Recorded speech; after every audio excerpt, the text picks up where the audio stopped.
Salut à tous et bienvenue sur ce nouveau podcast. C'est Tony et comme vous le savez, c'est toujours un grand plaisir pour moi de vous retrouver pour démarrer cette nouvelle semaine ensemble. Pour tous ceux qui ne me connaîtraient pas et qui me découvriraient avec ce podcast, je suis lotisseur, marchand de biens, investisseur et je vis de mon immobilier depuis 2018. J'ai écrit un livre qui s'appelle Riche de liberté, dans lequel je vous explique comment atteindre votre indépendance financière en faisant des divisions de terrain, des divisions foncières. La promesse, c'est d'arriver à dégager 50 000 euros de marge par an pour pouvoir dire ciao à votre patron et prendre votre envol, voilà, créer votre propre société et vivre de vos investissements. Mais ce podcast sur lequel nous sommes, il s'appelle Une vie de liberté et c'est le podcast dans lequel chaque semaine je partage un petit peu mes réflexions sur la vie en général. Sur comment être plus heureux, comment mener une vie plus libre, plus réfléchie, voilà, pour réfléchir sur toutes nos actions au quotidien. Et vous êtes nombreux chaque semaine à m'aider à réfléchir avec ce podcast et ça me touche énormément à chaque fois. Ça me fait super plaisir. Donc, une nouvelle fois cette semaine, un grand merci à tous les gens qui m'ont écrit suite au podcast de la semaine dernière. Merci à Antoine, Max, Kebs, Axel, Myriam, Yann, Nathan, Xavier, Terry, Xavier, Julie, Fabienne, Sylvain, Quentin, Charles, Nathalie, Vincent, David, Jérôme et Michael. Merci beaucoup à vous tous. Merci aussi à tous les gens qui likent le podcast, qui s'abonnent.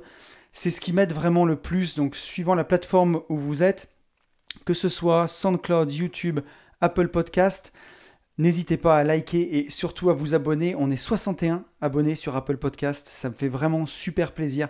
Si vous avez la gentillesse de me mettre un commentaire 5 étoiles, c'est vraiment ce qui m'aide le plus pour la visibilité. Sur SoundCloud, on est 197 abonnés, on est presque à 200. J'espère que pour le prochain podcast, on les aura franchis. Merci à vous tous.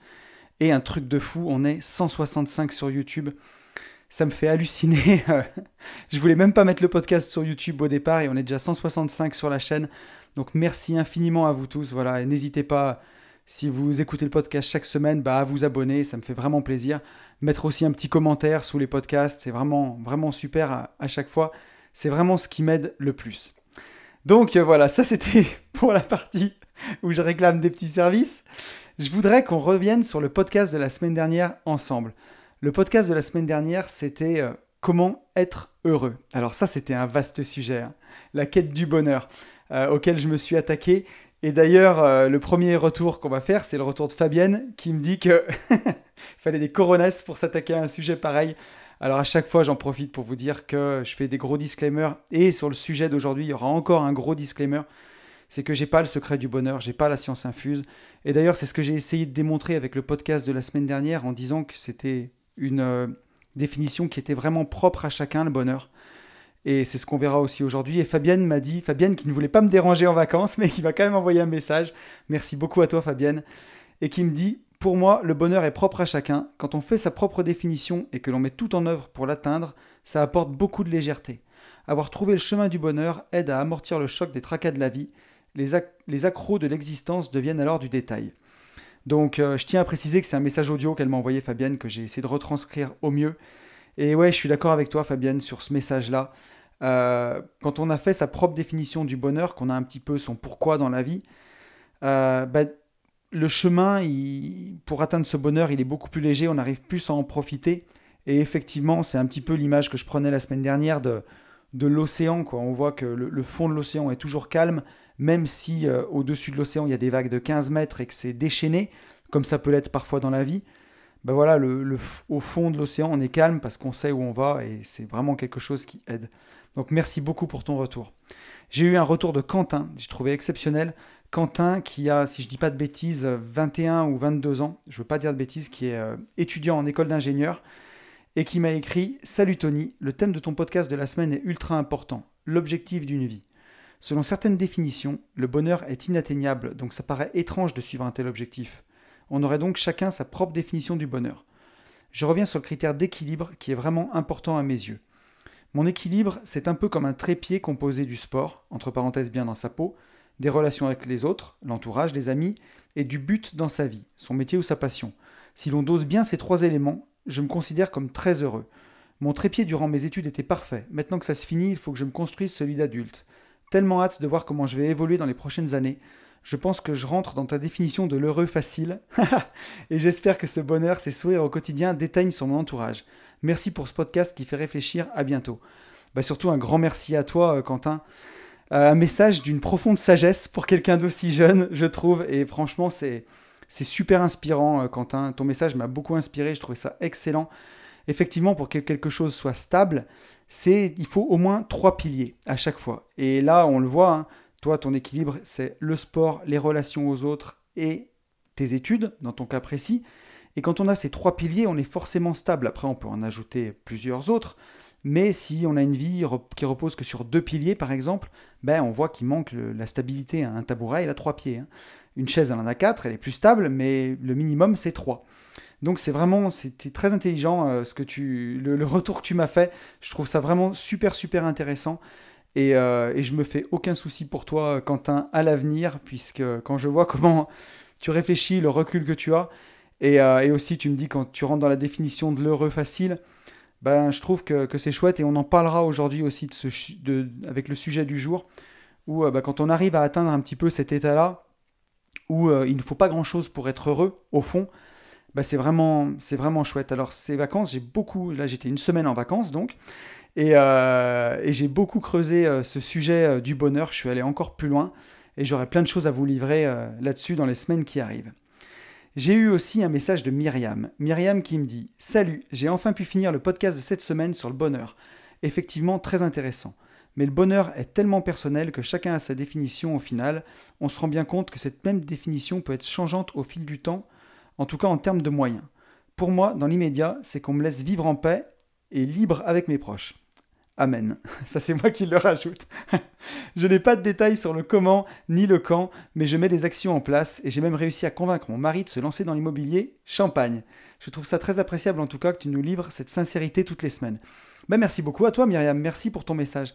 Et effectivement, comme tu le dis dans ton message, notre définition du bonheur, elle va varier en fonction du temps. Et ça, c'est quelque chose que j'ai aussi creusé cette semaine.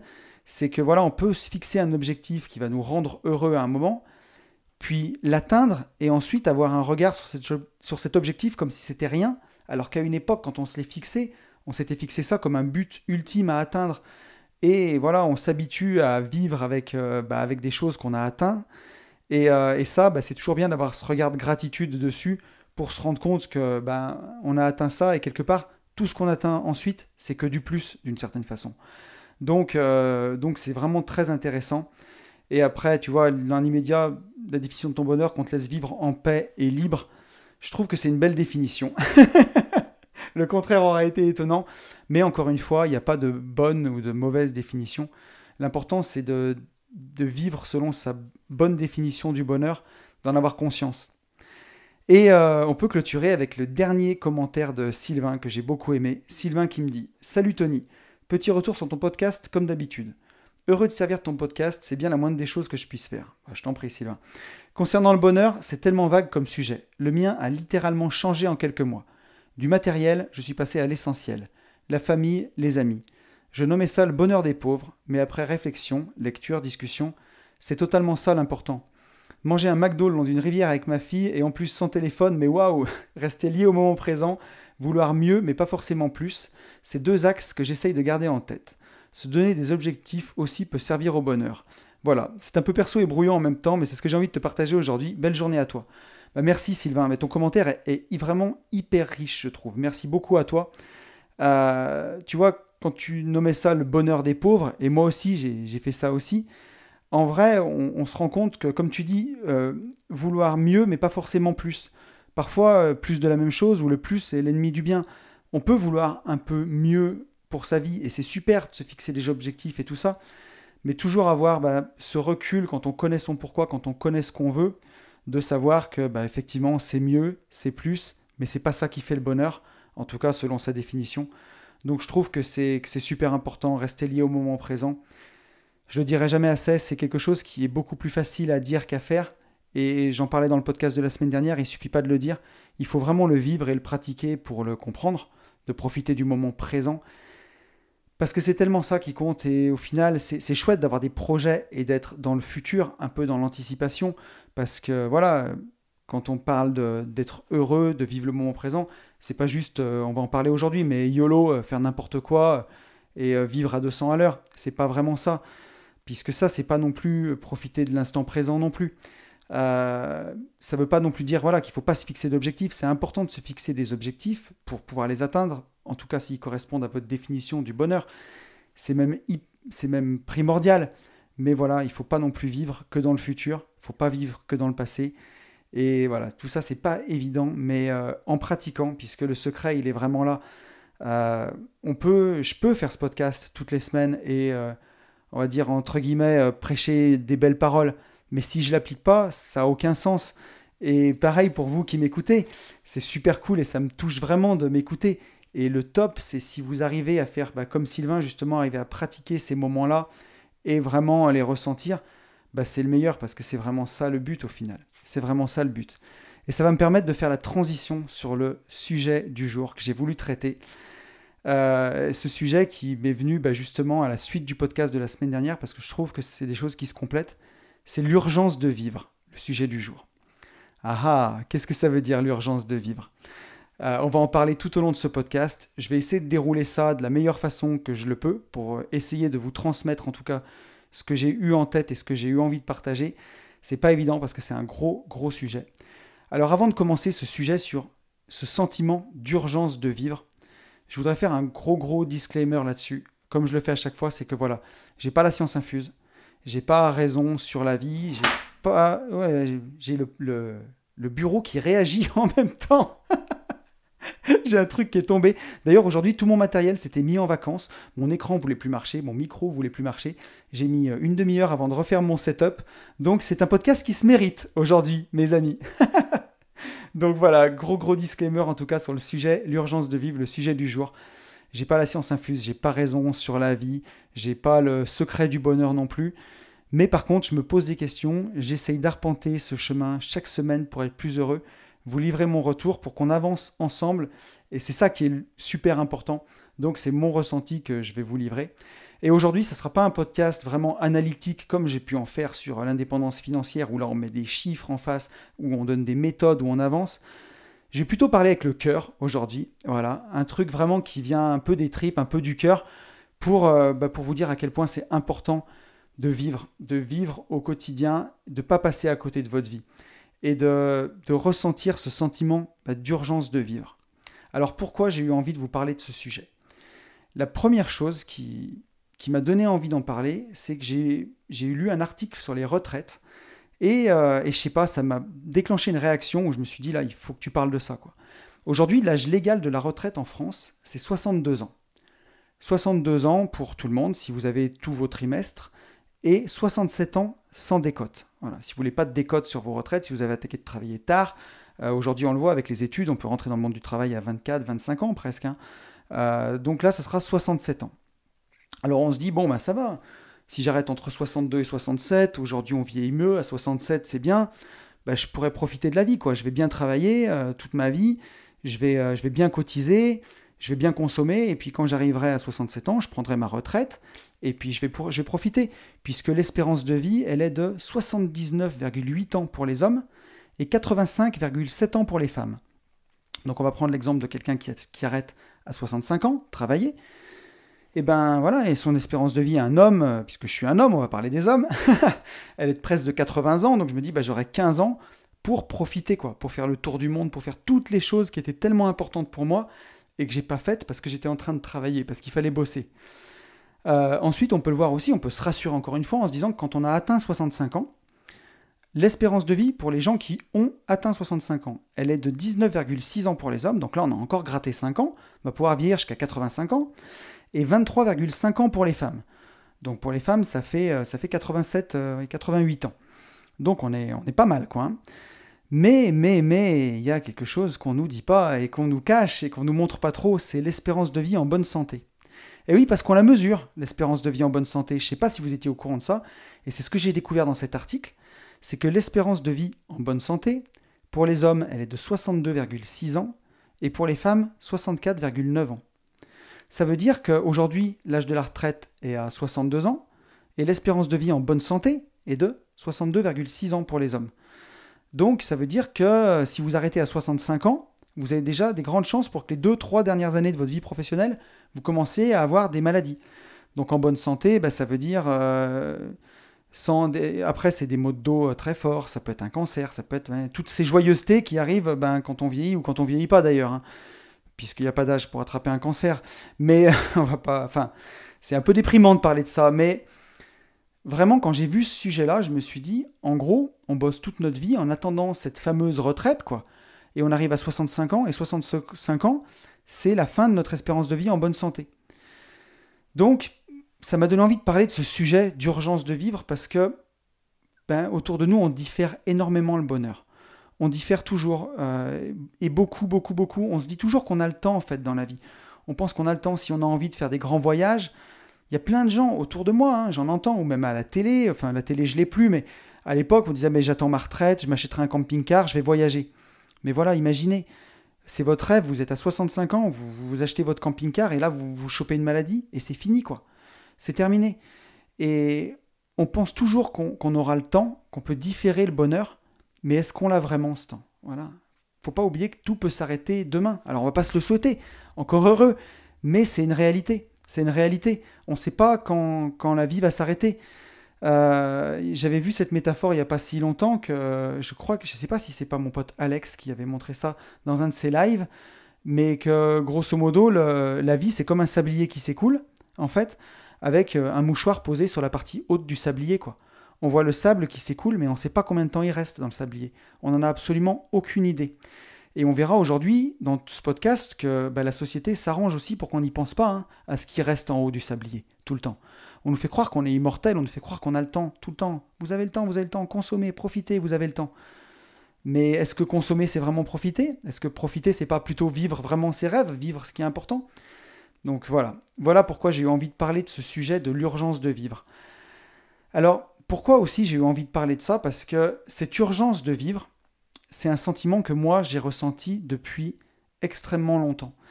Alors là, on va parler un peu de trucs perso, mais quand j'avais 19 ans, un jour, je suis allé fêter mon anniversaire et j'étais avec ma mère en voiture. Maman, si tu m'écoutes, salut. Et ça va te rappeler des bons souvenirs. On allait fêter ça et j'avais une nouvelle voiture que je venais d'avoir je venais de m'acheter. À l'époque, c'était quoi ma voiture? Une 306, une petite 306 Peugeot que j'avais acheté avec mes économies. Et on allait dans un resto qui était en montagne et on roulait très doucement parce qu'il s'était mis à neiger. Et en fait, j'avais pas beaucoup de permis à l'époque et j'ai raté un virage et je suis passé dans le talus. Et à l'époque, c'est là où j'habite en campagne, c'est des routes sinueuses de montagne. Et entre les deux routes, je pense pas dire de bêtises en disant qu'il y avait au moins 25 mètres de haut, quoi. Et en fait, ma voiture a glissé dans le talus et il y avait pas beaucoup d'arbres et un seul. Et ma voiture a buté contre cet arbre-là. Et je me souviens qu'à ce moment-là, j'ai eu hyper peur quand j'ai vu la voiture basculer dans ce ravin, parce que c'était un ravin. J'ai vu un peu, comme on dirait l'autre, ma vie défiler devant moi. Et j'ai eu vraiment ce sentiment. Donc quand la voiture s'est arrêtée, l'arbre n'était pas bien gros. Quand j'ai ouvert ma portière pour essayer de sortir, la voiture a continué à avancer un petit peu et à faire pencher l'arbre. Et j'ai juste eu le temps Mon père me suivait en voiture derrière. Il a réussi à descendre dans le talus, il nous a vu tomber. Il a ouvert ma portière, il a réussi à me sortir, ma mère et moi. Et ensuite, il y a une dépanneuse qui est venue le lendemain pour sortir la voiture. Et je me suis rendu compte qu'effectivement, l'arbre était assez mince, l'arbre qui nous retenait, et qu'on avait eu beaucoup, beaucoup, beaucoup de chance. Et je me souviens, ce jour-là, dans la voiture, m'être dit, clairement, alors ça fait comme ça quand on va mourir. Ça fait pas rire, mais je pense que c'est important qu'on en parle dans ce podcast. Je me souviens que vraiment, ce jour-là, je me suis dit ça. Et à l'époque, j'avais d'ailleurs tenu la main de ma mère qui était à côté de moi. Et on n'a pas eu le temps de trop parler parce que tout est allé vraiment très vite. Mais en se regardant dans les yeux, on comprenait que ce qui était en train de se passer, c'était très grave. Et que si cet arbre cassait, on finissait 20 mètres plus bas, éclaté sur la route, quoi. Donc ça a été vraiment, vraiment chaud. Et je me souviens que quand je suis sorti de là, je me suis dit que j'avais eu énormément, énormément de chance ce jour-là. Et que, quelque part, je me suis fait la réflexion, j'avais que 19 ans, on est gamin à 19 ans, mais je me suis dit à l'époque que tout ce qu'il y aurait après serait du bonus, en fait. Et je me souviens d'ailleurs que dans les quelques semaines qui ont suivi, j'étais un peu tout le temps sur mon petit nuage, quoi. Et je pense que pour des gens qui sont passés à côté d'accidents, à des moments, on ressent vraiment ça, comme ce sentiment d'avoir été un peu épargné, quoi, à un moment. Et voilà. Et donc, je sais que déjà que j'ai eu ce sentiment-là à cette époque, où je me suis dit, quand ça a été fini, il faut vraiment que tu vives les choses qui te plaisent. Et à l'époque, je me souviens que je voulais être ingénieur, et c'est après ça que j'ai décidé vraiment que j'allais vraiment fumer mon année scolaire derrière pour pouvoir être pris en école d'ingénieur, bosser pour pouvoir être pris et réaliser ce rêve-là. Et je me souviens que cet accident a été un des déclics que j'ai eu pour me bouger et pour arriver à pouvoir faire cette école d'ingénieur. Ça avait été vraiment important de pouvoir réaliser ça, comme si j'avais eu un peu une chance de pouvoir réaliser un de mes rêves à l'époque. Puis bon, ensuite j'ai avancé dans la vie. J'ai travaillé donc en tant qu'entrepreneur pendant 12 ans dans les travaux publics, et je me souviens qu'à cette époque, j'avais ce sujet d'urgence de vivre qui brûlait en moi à ce moment-là, parce que je travaillais énormément, presque 70 heures par semaine, j'avais l'impression de travailler pour vivre, de travailler pour vivre, pas de... Comment dirais-je? Je m'y perds. J'avais l'impression de vivre pour travailler et plus de travailler pour vivre. Voilà.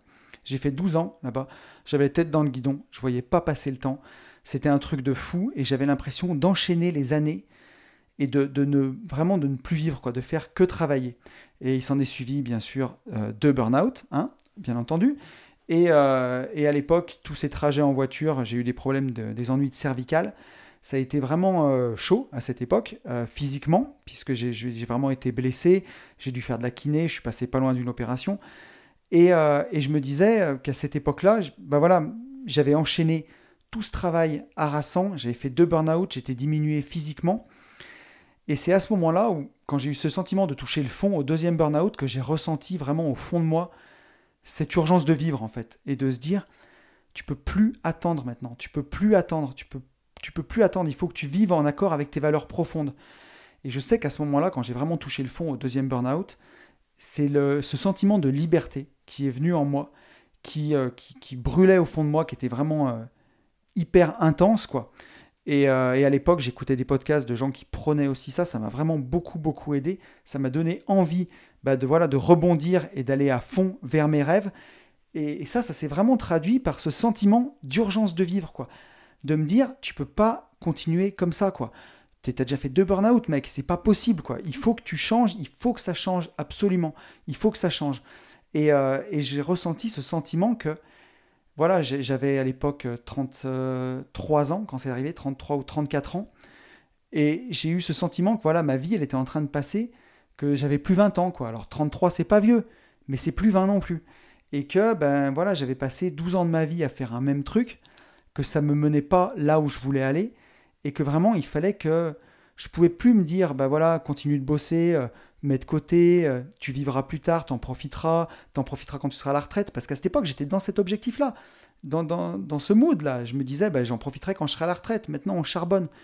Et en fait, j'ai ressenti, après ces 2 burn-out, ce profond sentiment que c'était urgent de vivre, quoi. Et voilà, et d'urgent de vivre en accord avec ma valeur profonde. Pour moi, l'urgence de vivre, c'est ça. C'est vivre en accord au quotidien avec ses valeurs profondes. Et pour moi, c'était la liberté. Donc, il a fallu que je vive cette liberté. Et toutes les actions que j'ai faites ensuite, quand j'ai voulu atteindre mon indépendance financière, changer de vie, changer de boulot, c'était tout mu par ce profond sentiment que c'était urgent de vivre, quoi. Et ce sentiment, on peut aussi le rencontrer, l'avoir au contact de personnes dans des rencontres.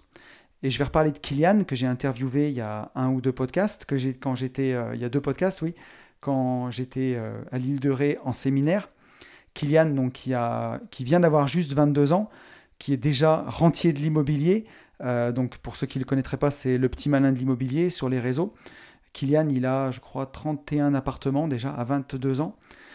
Mais ce qui était le plus flagrant quand j'ai rencontré Kylian, le plus profond, c'est ce sentiment d'urgence de vivre que j'ai senti en lui, déjà à 22 ans. En parlant avec Kylian, on se rend compte à quel point il a déjà ce sentiment que la vie, elle est précieuse, que la vie, elle est courte, et qu'on ne peut pas se permettre de la gâcher, qu'on ne peut pas se permettre de passer à côté. Et justement, quand on passe du temps avec lui, quand on ressent cette énergie-là, c'est vraiment puissant, quoi. Et il faut, voilà, faut rencontrer des gens comme ça pour le comprendre. Que voilà, Kylian, c'est quelqu'un il a des rêves, il n'a pas le temps, quoi. Il n'y a rien qui est plus important pour lui que de vivre selon ses valeurs, que de vivre ses rêves. Et c'est pour moi c'est ce sentiment-là d'urgence de vivre. Alors, à ce moment du podcast, j'espère que ça commence à vous parler, ce sentiment-là. On va continuer de le définir. Et voilà, je voudrais vraiment savoir, vous me le direz en commentaire, vous me le direz en podcast, si vous, c'est un sentiment que vous avez ressenti. Ce sentiment qu'aujourd'hui, que vous ne pouviez plus attendre, quoi. Qu'il fallait vivre tout de suite et maintenant. Qu'il n'y avait plus moyen de tergiverser, de trouver des compromis, d'attendre dans un boulot, de faire aller encore un an, aller encore un an et demi, aller encore quelques mois. Qu'il fallait vivre tout de suite, quoi. Voilà. Que tout de suite, pas demain, pas après-demain, maintenant. Vous me le direz. Alors, je voulais aussi dire qu'est-ce que n'est pas l'urgence de vivre en fait. Qu'est-ce que c'est pas? Alors pour moi, c'est pas, ça veut pas dire picoler, faire la fête, YOLO. Il faut vivre tout de suite, on fait n'importe quoi. Pour moi, c'est pas du tout ça. Ça veut pas dire on change de ville tous les mois, on reste célibataire à vie, on vit à 200 à l'heure. J'en parlais dans le podcast de la semaine dernière avec l'anecdote de DJ Snake qui avait fait 3 soirées dans la même nuit avec son jet et qui disait que voilà, à être partout, on était surtout nulle part en fait. Ben, voilà, vouloir vivre à 200 à l'heure, vouloir enchaîner plein de projets, si c'est pas en accord avec vos valeurs profondes, c'est pas ça vivre. Vivre, c'est pas juste remplir son temps. Si pour vous, vos valeurs profondes, c'est la liberté dans une maison à la campagne, à passer du temps à lire, alors c'est parfait, vous êtes en train de vivre.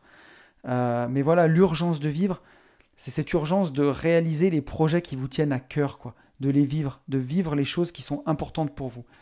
Donc ça ne veut pas dire ne pas se poser, ne pas avoir de projet, juste YOLO, c'est pas du tout ça.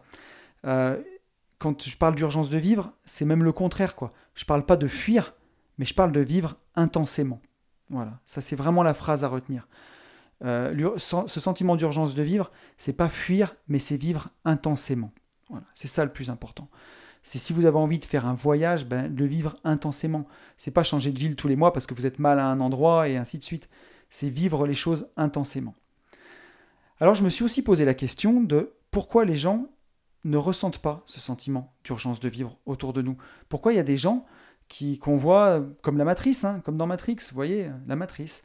Des gens qui se conforment au système, métro, boulot, dodo, qui se posent aucune question, qui prennent tout ce qu'on leur sert pour argent comptant, qui n'arrivent pas à réfléchir à ça. Alors, je le dis encore une fois avec une grande bienveillance et j'essaye de redire avec mon gros disclaimer, c'est que voilà, oui, j'ai pas la science infuse, j'ai pas raison sur la vie, je juge pas les gens qui vivent comme ça, il n'y a aucun problème.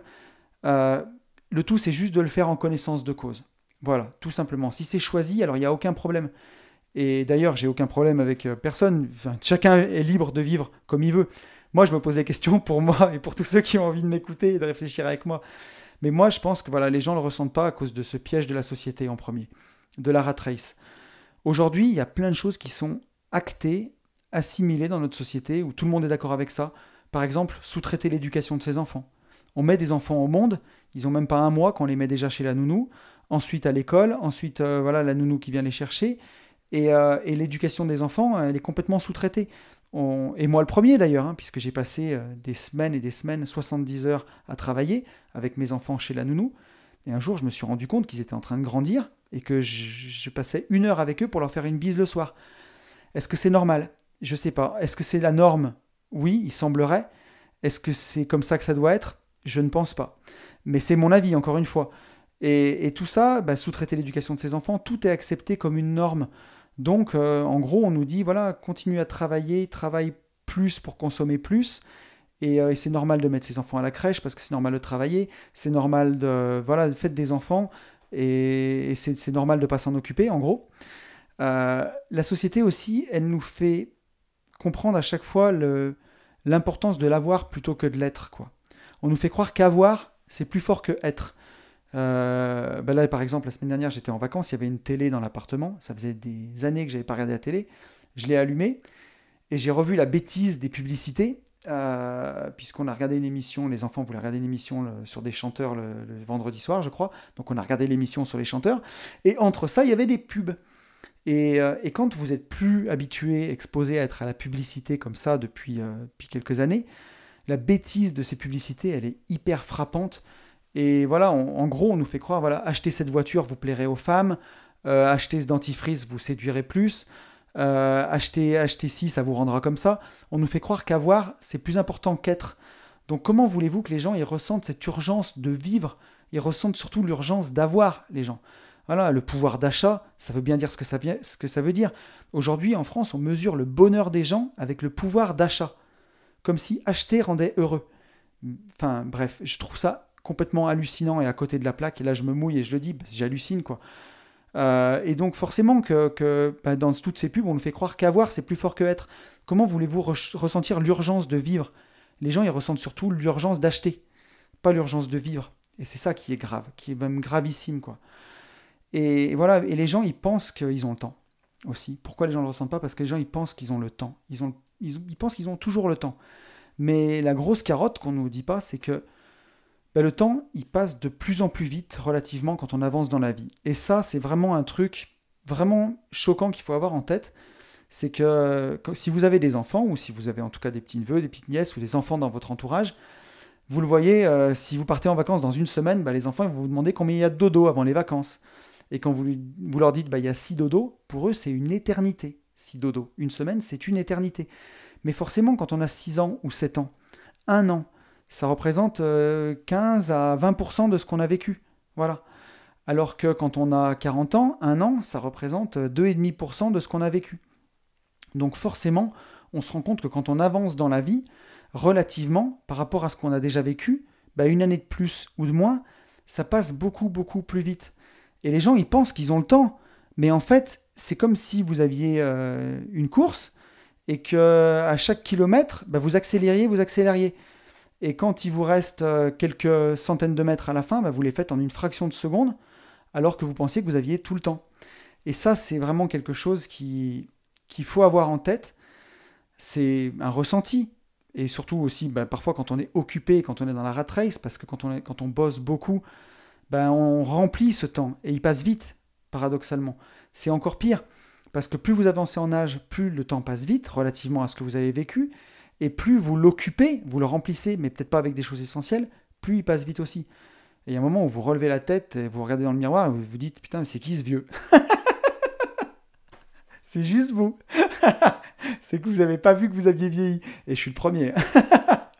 mais voilà ce que je veux dire, c'est que on pense toujours qu'on a le temps et la société, elle nous laisse croire ça. Forcément qu'elle nous laisse croire ça. On nous dit, vous profiterez à la retraite, vous aurez le temps.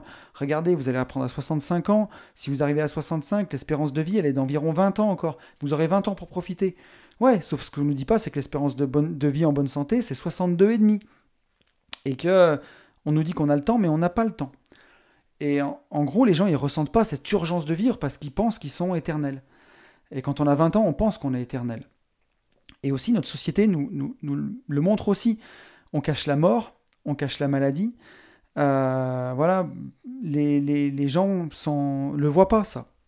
Il y a d'autres cultures, par exemple dans les pays du Maghreb ou en Inde, où la mort est beaucoup plus présente, en fait. Elle est beaucoup moins cachée. Mais en tout cas, dans notre société occidentale, on cache vraiment la mort.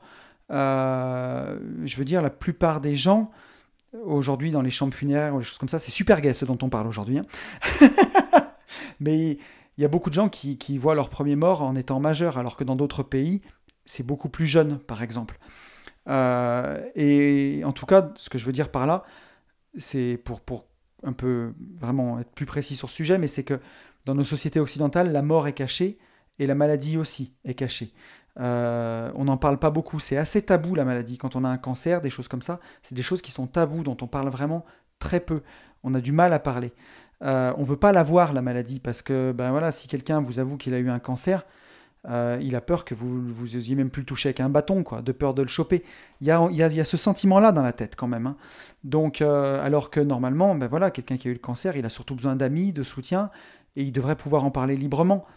Et c'est souvent pas le cas, quoi. C'est beaucoup caché. Et ça, ça donne ce sentiment qu'on la voit pas, la mort, on voit pas la maladie. Donc on n'y pense pas.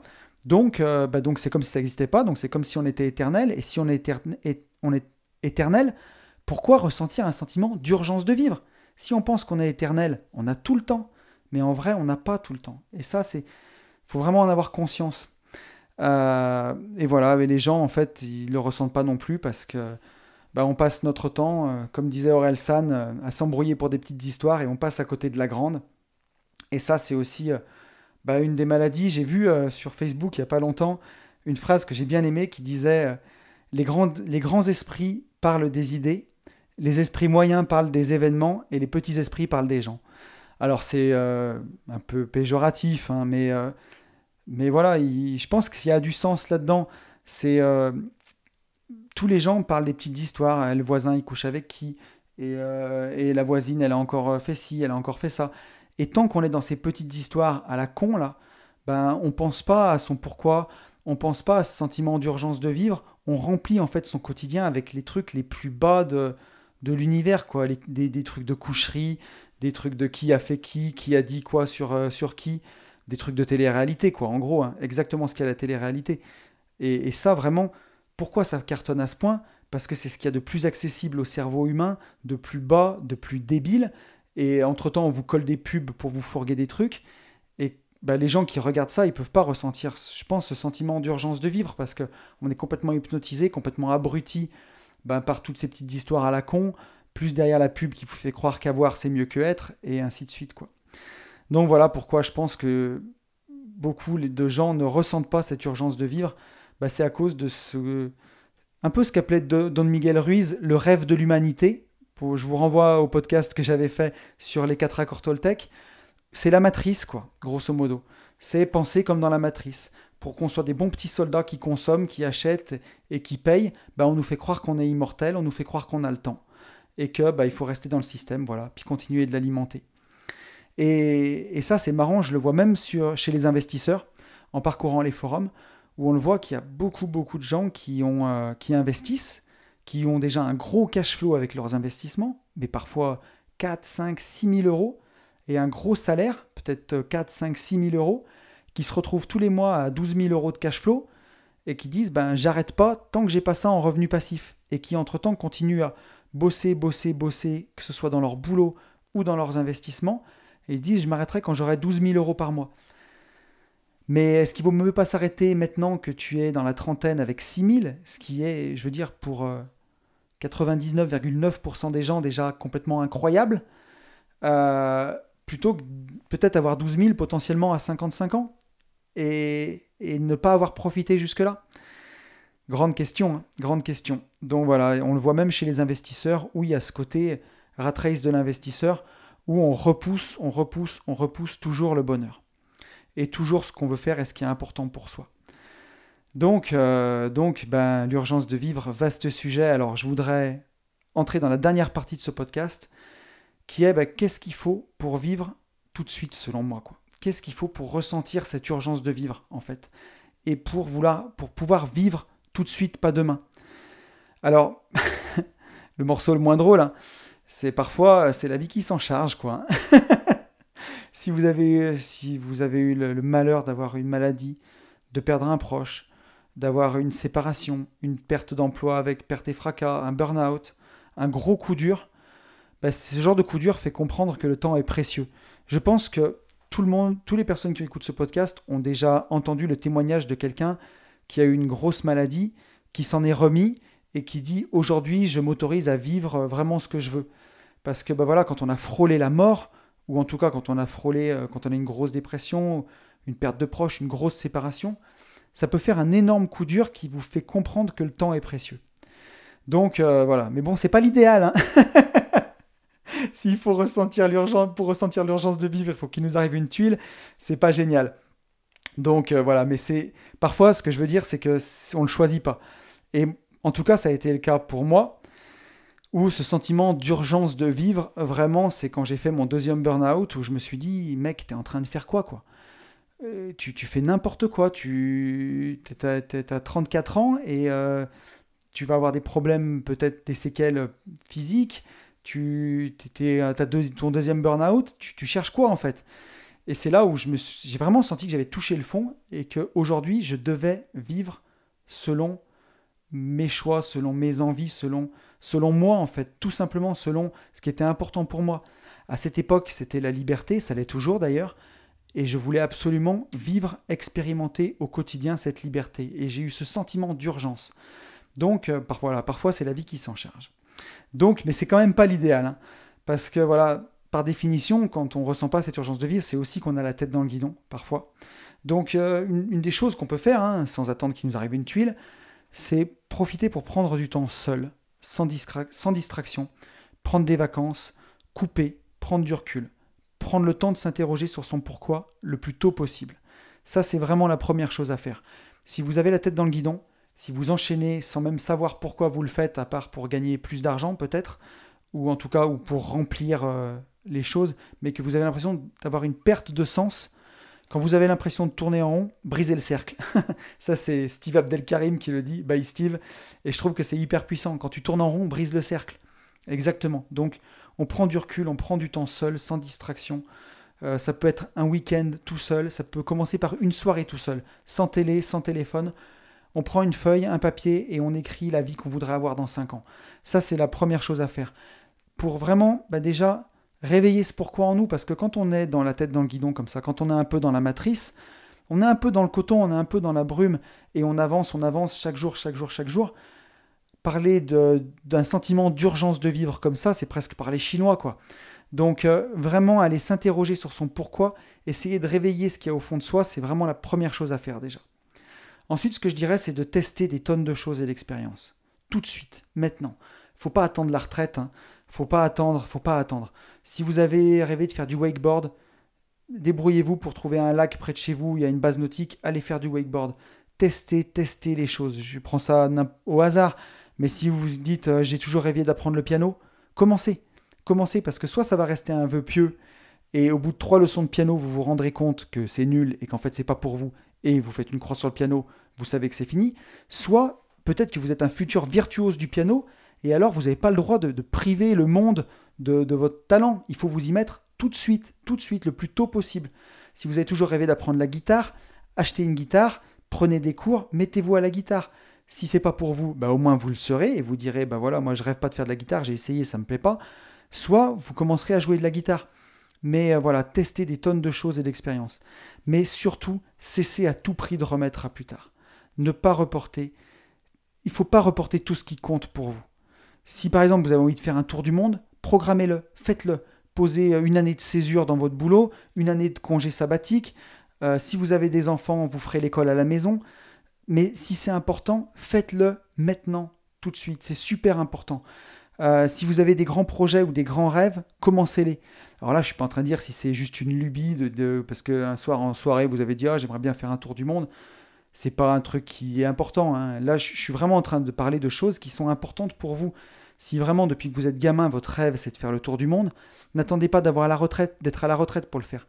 Faites-le maintenant. C'est pas une année de salaire ou de décalage qui vont compter. La vie, c'est pas une compète où à la fin, celui qui a gagné, c'est celui qui a le plus gros compte en banque. Clairement, c'est n'importe quoi. Faut pas penser comme ça. Enfin, je veux dire, la vie, c'est pas c'est pas celui qui a le plus gros compte en banque, c'est pas celui qui a le plus gros tour de biceps ou je sais pas quoi. En tout cas, c'est mon avis. C'est d'être en accord avec ce que vous avez au fond de vous. Donc, si vous avez des grands projets ou des grands rêves, commencez-les maintenant. On sait jamais si tout ne va pas s'arrêter demain. Et je peux en parler parce que j'ai moi-même repoussé la fin de mon activité pendant presque 1 an et demi où j'avais atteint l'indépendance financière, je pouvais arrêter et je n'osais pas lâcher la rambarde, je n'osais pas arrêter. Et pourtant, j'avais eu ce burn-out, j'avais cette urgence de vivre qui brûlait en moi, mais j'ai repoussé. Mais un jour, j'ai lâché et j'ai pu voler de mes propres ailes, j'ai pu vraiment expérimenter la vie que je voulais expérimenter. Et c'est puissant, c'est super important. Et depuis, il s'est passé énormément de choses. Et c'est fantastique. Et donc, c'est vraiment... si vous avez quelque chose qui brûle au fond de vous, que vous avez envie de le faire et que vous avancez sur votre chemin, alors les choses vont s'aligner. Et voilà, le tout, c'est de faire le premier pas sur ce chemin. Ensuite, petite autre chose importante, mais c'est couper votre télévision, quoi. Ça, je le dis assez souvent. Mais couper sa télévision, toutes les sources d'infos, publicité, d'incitation à la mode, voilà, tout ce qui nous endort, tout ce qui nous coupe de l'essentiel. Je veux dire, si vous n'avez pas la télé, pas la radio, que vous ne voyez pas que la nouvelle mode, c'est de mettre des casquettes avec un trou, je ne sais pas quoi. Vous continuez de vous habiller de façon élégante, la façon dont vous avez envie de vous habiller, je veux dire, où vous êtes bien, vous vous en foutez. Ça ne vient pas vous pervertir, ça ne vient pas vous couper de ce qui est essentiel. Mais dites-vous bien que voilà, la télévision, les publicités, elles vous veulent pas du bien. Ça joue à chaque fois sur les plus bas instincts, hein, comme je disais tout à l'heure, parler des problèmes des gens, la télé-réalité, tout ce genre de conneries. La pub, c'est pour vous vendre des trucs, c'est tout pour vous couper de ce qui est essentiel et important. Ça ne rapproche pas de ce sentiment d'urgence de vivre, en tout cas.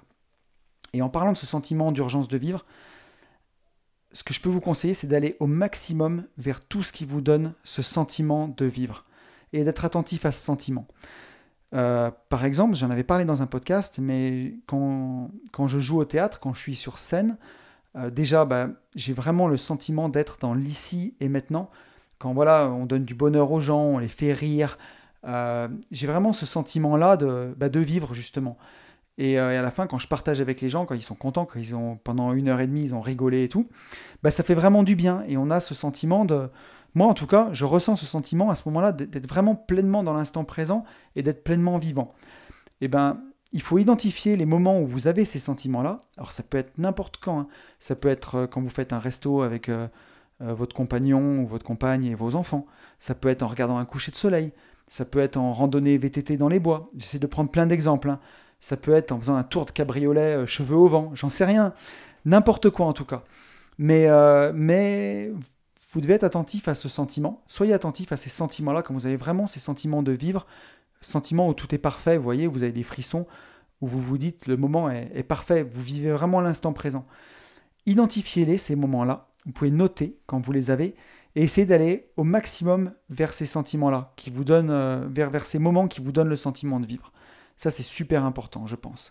Ça peut vraiment vous aider, en tout cas, à avancer, en tout cas, vers une vie plus riche, vers vraiment une vie vécue intensément, quoi. Voilà. Ensuite, petit conseil habituel, mais dire stop aux excuses et plutôt chercher des solutions pour vivre vos rêves. Si vous avez l'impression que vos rêves ils sont trop compliqués ou pas atteignables ou farfelus, si c'est vos rêves, c'est vos rêves. Vous devez les protéger au maximum et faire en sorte qu'ils voient le jour. Si pour vous c'est vraiment important, alors plutôt que de trouver toutes les solutions qui vous cherchent des excuses de ne pas le faire, pour pouvoir vous rassurer en vous disant voilà, mais je ne l'ai pas fait parce que j'avais des enfants. Je ne l'ai pas fait parce que mon conjoint était frileux. Ah, mais je ne l'ai pas fait parce qu'on manquait d'argent. Ah, mais je ne l'ai pas fait parce que je ne voulais pas partir vivre à 200 km de chez moi. Brisez ce cercle et cherchez plutôt les solutions pour réaliser vos rêves. Ah oui, mais je pourrais convaincre mon conjoint. Oui, mais on pourrait scolariser les enfants dans telle nouvelle école. Je pourrais investir dans l'immobilier pour me dégager des revenus passifs qui me permettraient de vivre mon rêve. Vous voyez, avoir cette logique-là. Et ça vous permettra vraiment d'avancer vers vos rêves. Parce que, je veux dire, à la fin de votre vie, quand vous ferez le bilan, vous aurez de rendre compte à personne à part à vous-même, en fait. Hein. C'est pas comme un professeur, un instituteur, un patron, un parent à qui vous direz, voilà, je ne l'ai pas fait parce qu'il y avait ci, il y avait ça. Ce sera seulement face à vous-même. Vous direz, je ne l'ai pas fait parce que j'ai pas eu le courage, en fait. C'est moche. Hein. C'est moche. Mais c'est tellement vrai. Donc voilà, c'est juste à vous-même, en fait. Et quelque part, c'est pas que à vous-même, en fait. J'exagère. Parce que dites-vous que si vous vivez vos rêves et si vous vivez intensément, vous ressentez ce sentiment d'urgence de vivre pour vivre une vie qui vous plaît à vous, non, c'est pas du tout égoïste en fait. Vous le faites pas seulement pour vous, mais vous le faites aussi pour les autres. Parce que vous allez rayonner. Et c'est ça qui est super important. Quelqu'un qui est heureux, quelqu'un qui est bien dans sa vie, quelqu'un qui fait ce qu'il aime, il rayonne. Alors, dans une petite mesure, mais je vais me prendre en exemple. Allez, soyons fous. Mais voilà, si j'étais resté dans mon ancien boulot, je serais toujours responsable d'agence dans les travaux publics, dans une petite ville de province. Alors qu'aujourd'hui, j'ai pu lancer ce podcast. Tout ça est très modeste. Hein, il y a une toute petite audience. Vous êtes 200 abonnés. Mais si juste ce podcast, il a pu faire du bien ne serait-ce qu'à une seule personne, à l'aider à peut-être être plus heureux ou à se poser des questions sur son pourquoi, et à son tour à vivre la vie qu'il veut et à rayonner, ma mission, elle est déjà réussie. Ce que je veux dire par là, c'est que ce que j'ai fait, c'est pas exceptionnel, hein. C'est pas du tout ce que je veux dire. Mais en tout cas, ça permet de... Ben, comme je suis plus heureux, vous m'auriez connu avant, j'étais beaucoup plus triste comme garçon. Et aujourd'hui, je suis beaucoup plus souriant, beaucoup plus rayonnant. Et un petit peu comme le message de Quentin au début, quand il dit j'espère qu'en souriant, j'arrive à rayonner et à faire sourire les autres, et ben moi, c'est exactement ça avec ce podcast. Et ça fait partie aussi de mon urgence de vivre, de faire ce podcast, parce que pour moi, c'était hyper important de le faire. Et, euh, et j'avais besoin de le faire, j'en avais vraiment envie, parce que voilà, je me dis, ça peut permettre aussi peut-être, en réfléchissant tous ensemble, d'aider les autres, d'aider des gens. Et voilà, je me dis que au final, c'était pas juste égoïste, quoi. J'ai pas changé de vie juste pour moi, juste pour être libre, juste pour être mieux. J'ai aussi changé de vie pour pouvoir faire ce podcast et pour pouvoir aider les autres. Voilà. Aujourd'hui, on est 165 sur YouTube, 197 sur SoundCloud. Vous êtes nombreux à réagir chaque semaine à ce podcast et j'ai l'impression que ça vous plaît et que c'est trop cool et qu'on réfléchit ensemble. Donc je me dis que voilà, ce que j'ai fait, c'était pas juste égoïste de changer de vie, c'était aussi pour les autres, quoi, parce que ça permet de rayonner, ça permet de partager. Et c'est ça qui est le plus important. On le voit à chaque fois quand on se rencontre dans les apéros. Les réseaux, c'est trop cool, ça permet de connecter ensemble, mais quand on se voit, quand on se parle, quand on se touche, alors aujourd'hui avec le Covid, on peut plus trop se toucher, mais quand on se parle, quand on se voit, c'est vraiment là où on connecte et où on crée quelque chose. Et c'est ça qui est super, quoi. Donc voilà, en tout cas, ce que je veux dire par là, j'espère que j'ai pas été trop brouillon, parce que j'ai l'impression que je me perds un peu, mais dites-vous que vous le faites pas seulement pour vous, quoi. Si en tout cas vous culpabilisez de vivre vos rêves, quels qu'ils soient, si votre rêve c'est de devenir surfeur professionnel et que ça plaît pas à votre famille, dites-vous qu'en devenant surfeur professionnel et que si vous êtes bon, vous allez donner tellement d'espoir à plein de gamins et tellement de bonheur à plein de gamins qui vont vous voir surfer que voilà, vous allez donner énormément aux autres. Et si vraiment pour vous c'est important, non seulement pour vous, vous n'avez pas le droit de le garder, mais vous n'avez pas le droit de le garder non plus pour les autres, quoi. Vous ne pouvez pas les priver de ça. Donc c'est ce que je veux dire. Voilà, dites-vous que si vous avez vos rêves, vous ne le faites pas seulement pour vous, mais vous le faites aussi pour les autres. Ça, c'est important. Et je voudrais conclure ce podcast en disant que, voilà, gardez pas le meilleur pour la fin, quoi. Tout simplement. La vie, on ne sait pas quand elle se termine, on ne sait pas quand la fin arrive. Alors, je ne veux pas plomber les gens, c'est pas du tout ça. Et je pense que vous l'aurez compris pour ceux qui m'écoutent depuis longtemps. Mais voilà, aujourd'hui, ce podcast, c'était plus un cri du cœur, quoi, parler avec le cœur sur cette urgence de vivre. Parce que je pense qu'en rayonnant comme ça de proche en proche, si vous décidez d'être plus heureux, vous allez rendre les gens autour de vous plus heureux parce que vous allez rayonner le bonheur. Et d'une démarche qui peut paraître égoïste quand on la prend au premier abord, son bonheur personnel, en fait, il en va même du bonheur de l'humanité. Parce que si chaque personne décide d'être heureux et de rayonner, alors en se changeant soi-même, on change carrément le monde en entier, quoi. Voilà. Et ça doit pas être fait demain, ou plus tard, ou après-demain, ou à la retraite. Faut le faire tout de suite, quoi. Gardez pas le meilleur pour la fin. Malheureusement, on ne sait pas quand elle arrive. Mais on va se souhaiter le plus tard possible, quand même. Voilà, écoutez, j'espère que ce podcast vous aura plu. Je l'ai préparé à moitié en vacances, j'espère que c'était pas trop brouillon, j'espère que ça vous a plu. Je vais vous souhaiter le meilleur. Pour ceux qui sont en vacances, je vous souhaite de belles vacances. Pour ceux qui sont encore au boulot, je vous dis courage et travaillez bien. Je vous souhaite vraiment de vivre, tout simplement. Je vous souhaite de vivre aujourd'hui, pas demain. Je vous souhaite de vivre tout de suite, voilà. Et vous le savez, je vous souhaite par-dessus tout de vivre libre.